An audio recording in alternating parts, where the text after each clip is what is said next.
Yes, if you speak loud enough. Okay. Sorry if I came late, so if the question was already answered during your presentation. My question is based on, like, we had an entrepreneurship week from 3rd to 9th March here. Yeah. And one of the concern about entrepreneurs was about IP-driven startup or a product-based startup with high capital cost. And there were concerns about good ecosystem and there was concern about what? Concerns about good ecosystem, Okay. good support system, as well as the high capital cost of taking it forward. Okay. So, do you have some thoughts on that? Yeah. First, today, gone are the days where entrepreneurs need a lot of money or capital to start a company. Today, I'm associated with a few other organizations. Others from IIT are associated with TIE and a lot of organizations where venture capital companies will fall in line and give you money in return for a wee bit of ownership or equity. If your idea is good, if your business plan is good, if scalability is visible, money or capital is not at all a problem today. That's why you'll find all the family-owned businesses.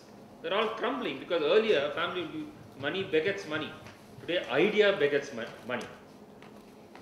So capital is not at all an issue.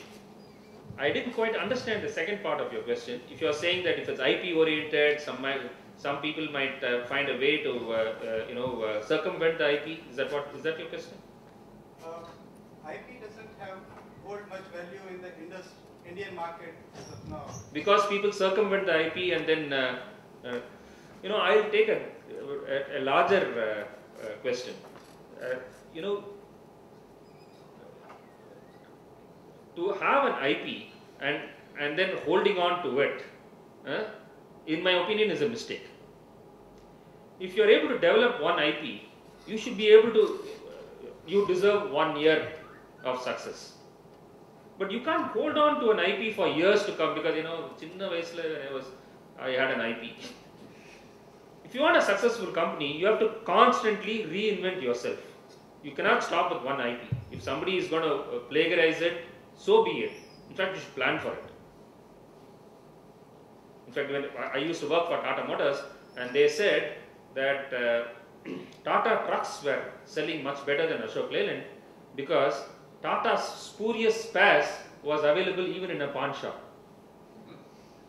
Because of that, people would like to buy trucks so that spurious parts are available off the shelf somewhere. Isn't it funny? You're able to sell more trucks because a lot of people are plagiarizing you.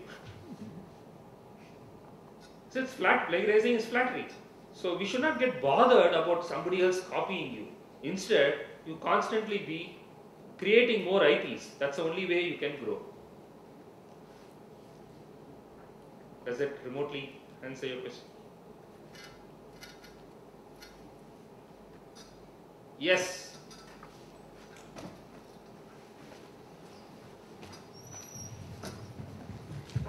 So entrepreneurship is not ownership, but definitely as you give more and more equity to others, you lose control, and it is possible that somewhere down the line you might lose your own company. Exactly. So when I'm starting up, do you suggest I should try putting up my own money, my family's money, and take up the risk of suffering a loss, or if you're able to get all the investment, then give all the equity? Good, I understood your question. That should be a financial decision, not about losing control. Suppose you say that my idea is a given. My idea has got to be successful. I don't want others to partake in the increase in value of my company in such a short time. Let me grab all the money that I have in the family. You can take that decision. But if you are taking the decision so that you don't lose control, I think you are grossly wrong. Control does not come with ownership. Control comes always with your ability to contribute to the company day in and day out. That is the only way you can control your company. Not because of the number of votes you have in the boardroom, or not the percentage of equity that you have in a company. You don't have to worry about ownership at all if your confidence level is very high of contributing to your company day in and day out. So losing control reasons should not govern your holding on to your equity. Holding on to your equity because you think it's a financial decision. You think 5 years down the line, this $10 million company is going to be a $1,000 million company, and I don't want my neighbor to gain from it. I want to gain and my family to gain. That's a different decision. But don't hold on to it just because you think you're going to lose control some years.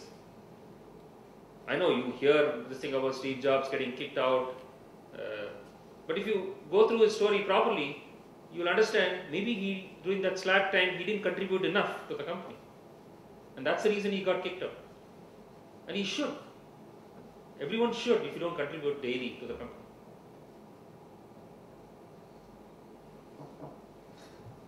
Here, become entrepreneurs by taking a lot of ownership immediately, or work for other companies at the same time, ensuring that at some very not so distant future, they come to a position wherein they work in an environment wherein they can take independent decisions and reap benefits or rewards from it.